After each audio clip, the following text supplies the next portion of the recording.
అందరికీ ఉద్యమ జయభీములు. ఈరోజు మాలా కోఆర్డినేషన్ ఫోరం ద్వారా రోస్టర్ పాయింట్లలో జరుగుతున్న అన్యాయం మీద రౌండ్ టేబుల్ సమావేశం పెట్టడం అనేది చాలా అతి ముఖ్యమైన సబ్జెక్టుగా మనం సీరియస్గా తీసుకోవాల్సిన అంశము.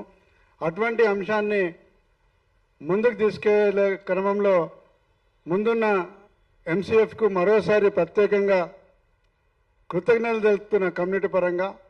అయితే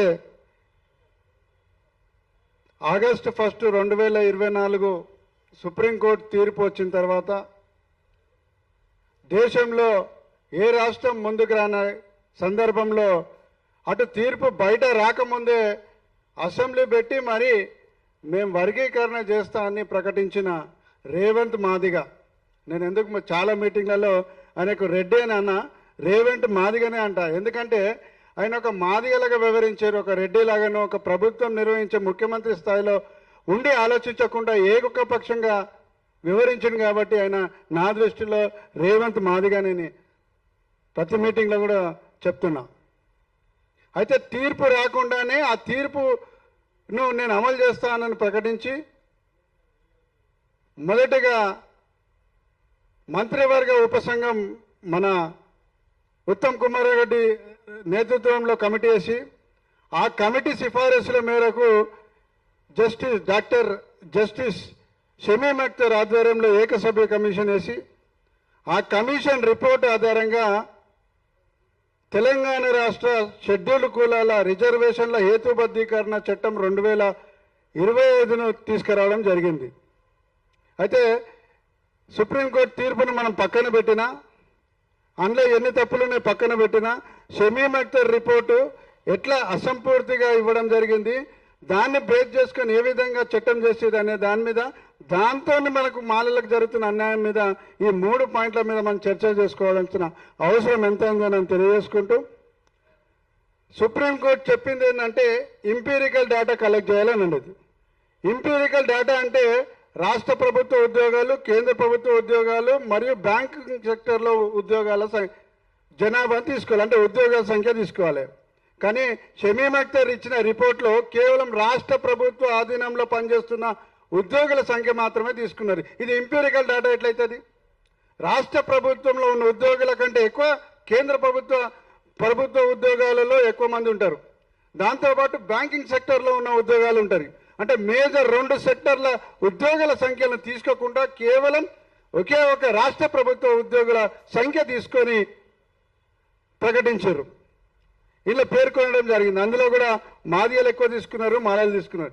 సరే, మాదిగలు పక్కన పెట్టినా వాళ్ళు తీసుకున్న జనాభా ఎంత అంటే ఉద్యోగుల సంఖ్య షమీమ్ అఖ్తర్ రిపోర్ట్ల సంఖ్య చెప్తుంది. ఇది 2024లో ఇచ్చిన కమిషన్ రిపోర్ట్ 5,21,603 సంఖ్య.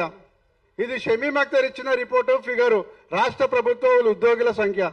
అదే 2024లో కాస్ట్ సర్వే జరిగింది. ఇది ప్రభుత్వము పకడ్బందీగా 3 సంవత్సరాలు కష్టపడి ఒక 96% కరెక్ట్గా ఇచ్చిన రిపోర్ట్లో చెప్పిన సంఖ్య చెప్తున్నా. రాష్ట్ర ప్రభుత్వ ఉద్యోగాలు 6,46,000. అరే ఏం ముఖ్యమంత్రి రేవంత్ రెడ్డి, ఒకటే సంవత్సరము 2 నివేదికలు వస్తాయి. ఒక కాస్ట్ సర్వే వస్తుంది, ఒక షమీమ్ అఖ్తర్ రిపోర్ట్లు వస్తుంది. ఒక దాంట్లోనేమో 5,21,000 ఎట్లా వస్తాయి, ఒక రిపోర్ట్లోనేమో 6,46,000 ఎట్లా వస్తుంది? ఇదేమి ఇంపెరికల్ డేటా? తమాషాలు అవుతున్నాయా? షెడ్యూల్ కులాలకు సంబంధించిన ఇంత ప్రాధాన్యత గల అంశాన్ని ఇంత గుడ్డిగా చేస్తావా? ఇవి 2 కూడా రాష్ట్ర ప్రభుత్వం అంగీకరించిన నివేదికలు చెప్తున్నా. డిఫరెన్స్ ఎంత వచ్చిందంటే 1,14,000 ఉద్యోగుల డిఫరెన్స్ వస్తారా? సర్వే అంటే ఏది? సెన్సస్ అంటే జనాభాలో ఎక్కువ తక్కువ జరుగుతుంది, కరెక్ట్ జరగదు అనుకుంటున్నాం. ప్రభుత్వము ఇంత చిత్తశుద్ధిగా చేసిన దాంట్లో ఉద్యోగులలో 1,14,000 డిఫరెన్స్ వస్తుంది. దాన్ని ఇంపెరికల్ డేటా అని ఈయన ఉపవర్గీకరణ చేసిండు. మొదటలోనే షమీమ్ అఖ్తర్ రిపోర్ట్లనే లోపాలు స్పష్టంగా తెలియజేయడం కాకుండా సుప్రీంకోర్టు చెప్పింది ఏందా, ఇంకా రిజర్వేషన్ల ఫలాల రుచి చూడని వాళ్ళను గుర్తించి ప్రిఫరెన్షియల్ ట్రీట్మెంట్ ఇవ్వమన్నది.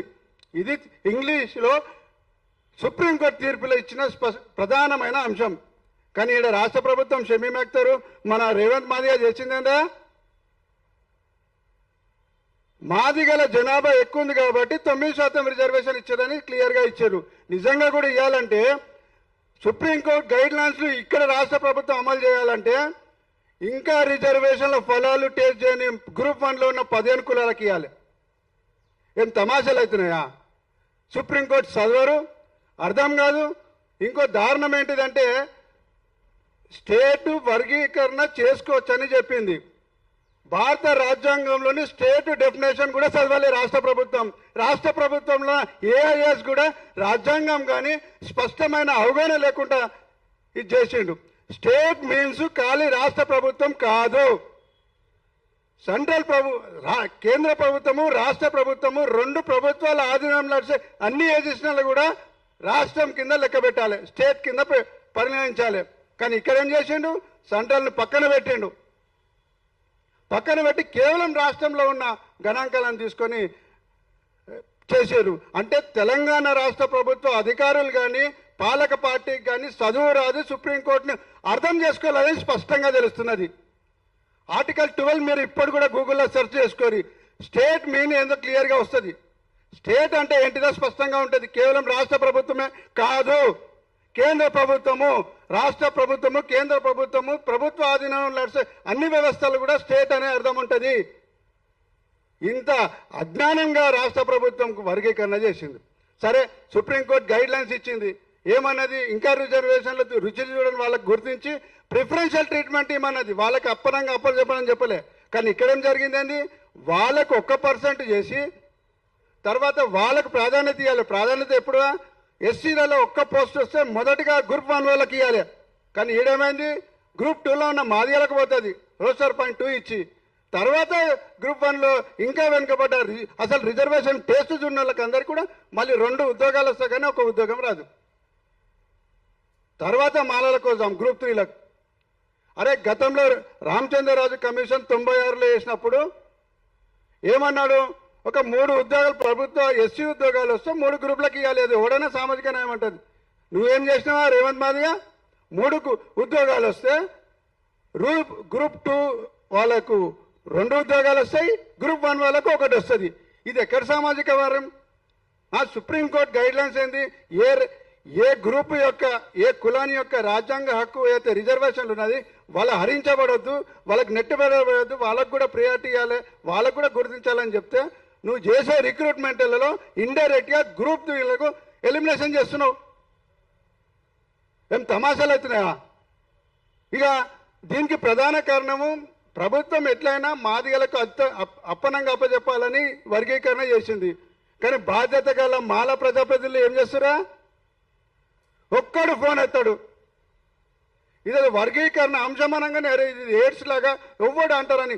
బయటోడు అంటే ఓకే, సొంతంగా కులంలో పుట్టి నువ్వు రిజర్వేషన్ సీట్లో గెలిచిన వ్యక్తివి ఈ సమస్య మీద మాట్లాడంటే నాకు కాదు నేను మాట్లాడి నేను బిజునా అని చెప్తున్నారు. ఇక గ్రూప్ 3కి సంబంధించి రోస్టర్ నంబర్ 22 ఇచ్చారు. ఎట్లీసరే ఇది సుప్రీంకోర్టు తీర్పుకు వ్యతిరేకము. షమీమ్ అఖ్తర్ రిపోర్ట్లో ఏదైతే రాజ్యాంగ పరంగా వచ్చిన హక్కులకు కూడా వ్యతిరేకమే. ఎందుకంటే 22వ రోస్టరు డైరెక్ట్ గ్రూప్ 3లో కాదండి, గ్రూప్ 3లోన మహిళలకు అంటే డైరెక్ట్గా ఎస్సీ గ్రూప్ 3 మేల్ అంటే పురుషునికి ఉద్యోగం రావాలంటే రోస్టర్ నంబర్ 41 దాకా వెయిట్ చేయాలి. ఇప్పుడు జరుగుతున్న రిక్రూట్మెంట్లు అన్నీ కూడా డిస్ట్రిక్ట్ యూనిట్గా జరుగుతున్న రిక్రూట్మెంట్లే. మనం ఇవన్నీ జీరోలు చూస్తున్నాయి, అన్నీ కూడా డిస్ట్రిక్ట్ లెవెల్ రిక్రూట్మెంట్లే. డిస్ట్రిక్ట్ లెవెల్ రిక్రూట్మెంట్ దేన్ని ఉంటాయి, జూనియర్ అసిస్టెంట్, పోలీస్ కానిస్టేబుల్, టీచర్లు, అంత లోపల ఉన్న గ్రూప్ 4 ఎవరైతే అటెండర్లు ఎవరైతుంటారో ఇవన్నీ కూడా డిస్ట్రిక్ట్ లెవెల్ రిక్రూట్మెంట్ అవుతుంది. నిన్ననే ఒక నోటిఫికేషన్ వచ్చింది, 5,000 పోలీసు ఉద్యోగాలు వస్తాయి. అందులో 4,000 ఉద్యోగాలు కానిస్టేబుల్ లెవెల్లో ఉన్నాయి. ఈ కానిస్టేబుల్ రిక్రూట్మెంట్ అన్నీ కూడా డిస్ట్రిక్ట్ లెవెల్లో రిక్రూట్మెంట్ అవుతాయి. ఆ డిస్ట్రిక్ట్ రిక్రూట్మెంట్లలో మనకు చాలా తక్కువ ఉద్యోగాలు వచ్చే అవకాశాలు ఉన్నాయి.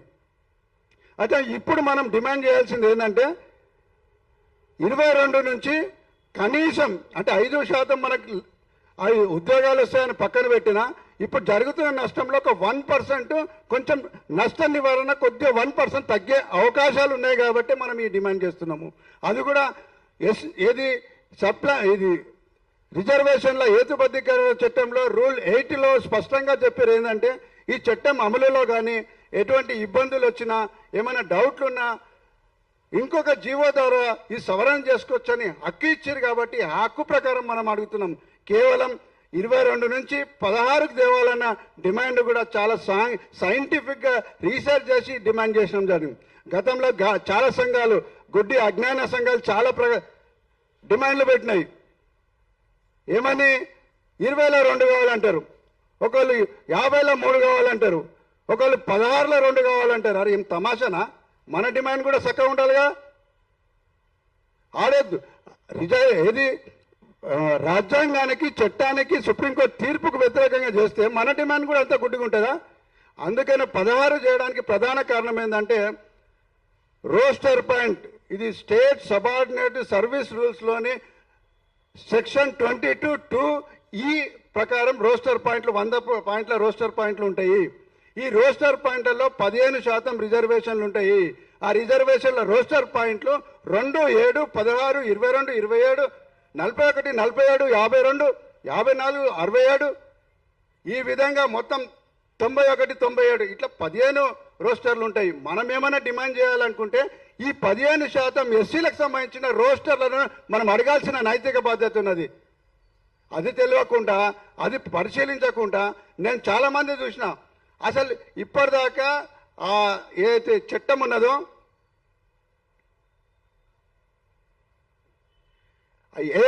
ఉన్నదో ఆ చట్టం పుస్తకం చూసుకోకుండా డిమాండ్ చేసే పరిస్థితిలో ఉన్నాం. సరే వీళ్ళు డిమాండ్ చేస్తున్నారు, ఓకే, అది ఎంతవరకు గవర్నమెంట్ తీసుకుంటుంది అంటే నేను అనేది ఏంటంటే ఒక బాధ్యత గల ఉద్యమకారునిగా సంఘాల నాయకులుగా లేకుంటే రాజకీయ పార్టీలకు తొత్తులుగా ఉన్న మనమైనా ఒక 1% అన్న జాతికి ప్రయోజనకరంగా ఉండాలి కదా. మేము 16 అడగడానికి ప్రధాన కారణం ఏంటిదంటే జిల్లా రిక్రూట్మెంట్లలో 10 నుంచి 15% ఉంటుంది, ఎక్కువ అయితే 25% ఉంటుంది. 20 పోస్టులలో 16వ నంబర్ వచ్చే అవకాశం ఉంది కాబట్టి మాత్రమే అది ఫీజిబిలిటీ ఉన్నది కాబట్టి మాత్రమే అడిగినాం. అందుకనే 16 చేయాలి. దాని తర్వాత 52లో ఒక 3 ఉద్యోగాలు ఇవ్వాలనేది డిమాండ్ మీద మనం అందరం ముందుకు పోవాల్సిన అవసరం ఉన్నది. దాంతోపాటు ఇప్పుడు ప్రధానంగా ఇప్పుడు జరిగిన ఉద్యోగాలలో ఫిబ్రవరి 6, 2026లో శిల్పకళా వేదికలలో ముఖ్యమంత్రి గారు అధికారికంగా ఇది మా షెడ్యూల్ కులాల అభివృద్ధి శాఖ మంత్రి అడ్లూరి లక్ష్మణ్ గారు ఆయన 59 కులాలకు మంత్రిగా కాకుండా కేవలం మాదిగలకు మాత్రమే మంత్రిగా వ్యవహరిస్తున్నాడు. ఎందుకంటే ఒక ఉద్యమకారునిగా 2 నెలల నుంచి ఈ ఒక రిప్రజెంటేషన్ ఇచ్చి ఈమని టైం అడిగితే ఇప్పటిదాకా ఇవ్వలే. అదే మాదిగ సామాజిక వర్గానికి చెందిన వాళ్ళు ఒక్కొక్కరు 10 సార్లు కలుస్తున్నారు ఇప్పటిదాకా. సరే అది పక్కన పెట్టినా ఆ రోజు శిల్పకళా వేదిక ముఖ్యమంత్రి ముంగట అధికారికంగా ప్రకటించింది ఏంటంటే గ్రూప్ 2, గ్రూప్ 3 కలిపి 26,000 ఉద్యోగాలు వస్తే డాక్టర్లు ఇంజనీర్లు కలిపి 777 ఉద్యోగాలు అంటే 10 చట్టం వచ్చిన కేవలం 10 నెలల్లోనే 26,772 ఉద్యోగాలు అప్పనంగా మాదిగలకు వచ్చినాయి. ఇప్పుడు ఇంత అన్యాయంగా 10 నెలల్లో ఏమి ఉంటే ఇప్పుడు ఇయ్యాలకి 16వ నెల ఇది ఎంత ఉద్యోగాలు మనకు నష్టమే ఉంటుంది. మనం ఇది చాలా సీరియస్గా తీసుకోవాల్సిన అంశం ఉన్నది.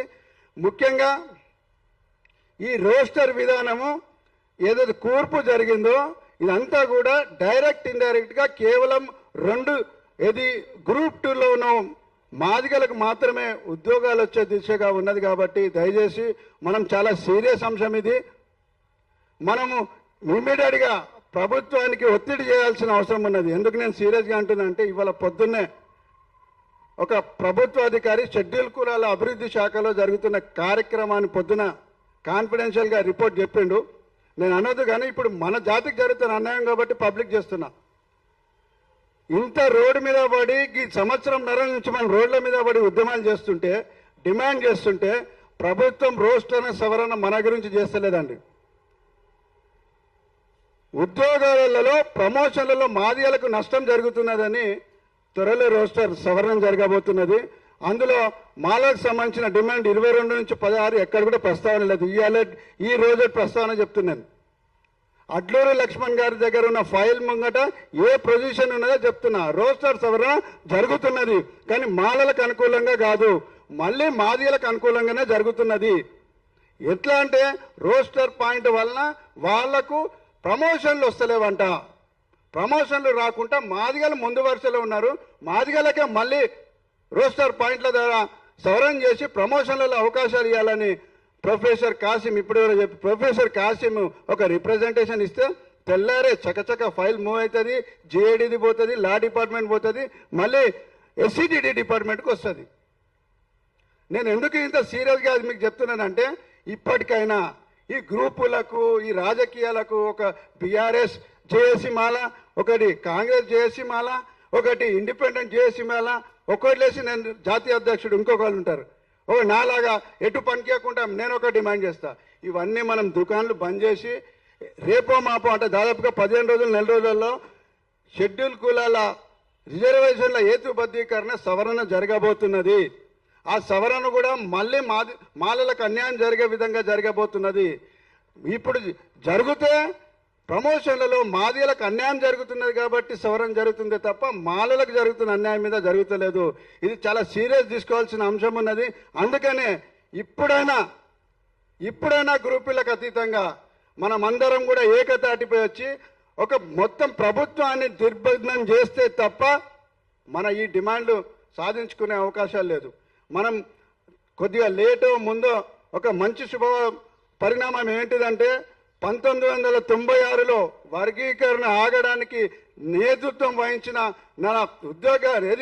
మన పదవిని కూడా మినిస్టర్ పదవిని కూడా త్యాగం చేసి సొంత ఇంట్లో మినిస్టర్ బంగ్లాలో మీటింగ్ పెట్టి మన రిజర్వేషన్లను అడ్డుకొని ఈరోజు ఆ రిజర్వేషన్ రద్దు చేసే ఉద్యమానికి ప్రధాన భూమిక వహించిన అన్న సుద్దాల దేవన్న మనకు ఇప్పుడు మనకు అండగా నిలబడ్డారు. పార్టీలకు అతీతంగా నేను చాలాసార్లు మాట్లాడినప్పుడు నాకు పార్టీ ముఖ్యం కాదు, నా జాతి ముఖ్యం. నేను ఇప్పుడు ఒక పార్టీలు ఉన్నా, రేపు ఈ కాంగ్రెస్ పార్టీ చెప్పమని వర్గీకరణ రద్దు చేస్తే నేను ఆ పార్టీలకి కూడా రిజైన్ చేస్తాను. అంత చిత్తశుద్ధి గల నాయకత్వం కింద మనకు పనిచేసే అవకాశం వచ్చింది. 1996లో ఏదైతే చరిత్ర సృష్టించినామో ఇప్పుడు 2026లో ఆ చరిత్ర సృష్టించడానికి అన్న నేతృత్వంలోని మనం ముందుకు పోవాల్సిన అవసరం ఉన్నది. ఎందుకంటే మినిస్టర్ పదవి పోతుందని మంత్రి ఇంట్లో మీటింగ్ పెట్టింది. ఆ చిత్తశుద్ధి, ఆ సీరియస్నెస్ ఈరోజు ఆరోగ్యంగా ఖరాబ్ ఉన్న దాదాపుగా ఒక నెల 2 నెలల నుంచి మంత్రి అపాయింట్మెంటు, ముఖ్యమంత్రి అపాయింట్మెంటు, మా ఎంపీల అపాయింట్మెంట్ తీసుకొని సొంతగా పోయి రిప్రజెంటేషన్ చేస్తున్నాడు. ప్రతి మీటింగ్ అటెండ్ అవుతున్నాడు. అందరికీ కోఆర్డినేట్ చేసి అన్ని మీటింగ్లకు అటెండ్ అయ్యేలాగా స్ఫూర్తినిస్తున్నాడు. కాబట్టి మనము తప్పకుండా 96లో అయితే ఉద్యమంతోని మనం ముందుకు పోవాల్సిన అవసరం ఉన్నది. 26లో కూడా విజయం సాధించే అవకాశాలు అన్న నేతృత్వంలో మనకు ఉంటాయి. కాబట్టి అందరం కూడా, ఎందుకంటే చిన్న పోస్టర్స్ అనే ఒక చిన్న ఎమ్మెల్యే 5 ఏళ్ళ ఎమ్మెల్యేనే ఈరోజు మాతో మాట్లాడనికనే అంటరానిలాగా చూస్తున్నాడు మాల ప్రజాప్రతినిధి. అటువంటి సందర్భంలో మంత్రి పదవి వస్తే మంత్రి పదవి పోతుందని తెలిసిన మన ఇంట్లో సొంత ఇంట్లో అంటే మినిస్టర్ బంగ్లాలో మీటింగ్ పెట్టేసి ఆయన పోస్టు పోతుందని తెలిసిన ఆ ఉద్యమాన్ని ముందు తీసుకున్నాడు. కాబట్టి అటువంటి నిస్వార్థ నాయకత్వంలో మనమందరం ముందుకు పోయి తప్పకుండా రేపు 2026 ఇప్పుడు ఏదైతే జరుగుతుందో ఈ రోస్టర్ విధానమే కానీ తర్వాత ఈ షమీమ్ అఖ్తర్ రిపోర్ట్ ద్వారా వచ్చిన రిజర్వేషన్ల హేతుబద్ధీకరణ చట్టం పోవాలంటే తప్పకుండా ఇటువంటి నిస్వార్థ నాయకులతోనే మనం ముందుకు పోవాల్సిన అవసరం ఉంది. వాళ్ళను ఆదర్శంగా తీసుకొని పోవాల్సిన ఎంత నైతిక బాధ్యత అందరి మీద ఉన్నదని తెలియజేసుకుంటూ దయచేసి చివరిగా అన్ని సంఘాల నాయకులకు అందరికీ గ్రూపులకు అతీతంగా వెంటనే ఒక వారం 10 రోజులలో ప్రభుత్వాన్ని థ్రెటన్ చేసి ప్రభుత్వానికి మేము పెద్ద ఎత్తున ఏదైనా చేస్తామని ఒక భయభ్రాంతులకు గురి చేసే విధంగా మనము ముందుకు పోవాలని ఒక కార్యాచరణ ప్రకటిస్తే తప్ప మనకు న్యాయం జరిగే అవకాశాలు లేదు. ఎందుకంటే రేపు సవరణ జరిగిపోతే మన డిమాండ్ అస్పష్టంగా ఉంటే అది మళ్ళీ మనం మళ్ళీ ఉద్యమాలు చేసి చేర్చుకునే అవకాశాలు లేదు కాబట్టి సవరణ జరిగే సందర్భంలోనైనా మనకు 22 నుంచి 16కు వచ్చే విధంగా మనము కృషి చేసే విధంగా అందరం కలిసికట్టుగా ముందుకు పోవాల్సిన అవసరం ఉందని తెలియజేసుకుంటూ, ముఖ్యంగా ఈ గురుతర బాధ్యతను తీసుకున్న మాల కోఆర్డినేషన్ ఫారంకు ప్రత్యేకంగా మరోసారి ప్రత్యేక కృతజ్ఞతలు తెలుపుతున్నా. తర్వాత ధన్యవాదాలు కూడా తెలుపుకుంటూ నాకు ఈ అవకాశం ఇచ్చినందుకు మిత్రుడు శంకర్ గారికి, తర్వాత అందరికీ కూడా ప్రత్యేక ధన్యవాదాలు తెలుపుకుంటూ ముగిస్తున్నాను. జై భీమ్, జై భారత్.